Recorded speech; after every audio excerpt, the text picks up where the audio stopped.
9 सीटों पर हुए उपचुनाव के बाद उम्मीदवारों की किस्मत का फैसला ईवीएम में कैद हो गया है। फैसला आने में भले ही कई घंटे बाकी हों, लेकिन एग्जिट पोल आने शुरू हो गए हैं जो इशारा कर रहे हैं इन उपचुनाव में बड़े फेरबदल की ओर। ऐसे में एक और एग्जिट पोल आ गया है जो कर रहा है बड़ा दावा।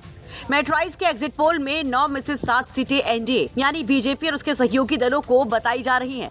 वही समाजवादी पार्टी को महज 2 सीटें मिलने का ही दावा इस एग्जिट पोल में किया जा रहा है। आपको बता दें कि ज्यादातर एग्जिट पोल में बीजेपी का पलड़ा भारी ही दिखाया जा रहा है।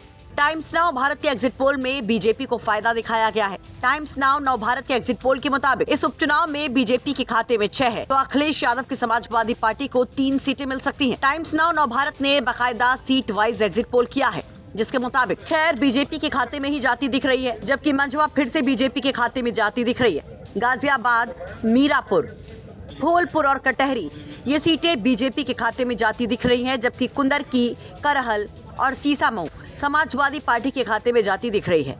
यानी कि कटहरी में समाजवादी पार्टी को झटका लगता दिख रहा है। वहीं अगर फलौदी सट्टा बाजार के अनुमान को देखें तो इसके मुताबिक इस उपचुनाव में बीजेपी को 5 सीटें जबकि समाजवादी पार्टी को 4 सीटें मिल सकती है। यानी कि समाजवादी पार्टी पिछली वाली स्थिति में ही रह सकती है।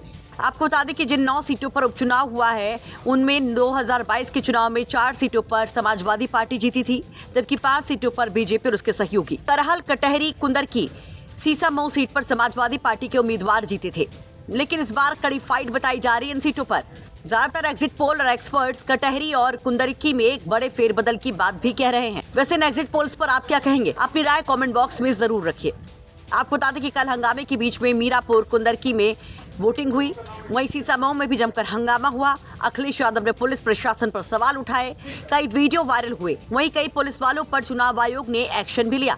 अब सबकी निगाहें 23 तारीख पर है कि 23 तारीख को क्या नतीजे आएंगे, क्योंकि लोकसभा चुनाव में बीजेपी को तगड़ा झटका लगा था और इस उपचुनाव में बीजेपी बड़ी उम्मीदें पाल कर बैठी है। एक तरफ बीजेपी के सामने चुनौती है एक बार फिर से अपने मोमेंटम को बनाने की, तो अखिलेश यादव के सामने चुनौती है लोकसभा चुनाव जैसा परफॉर्मेंस को दोहराने की। ब्यूरो रिपोर्ट, यूपी तक।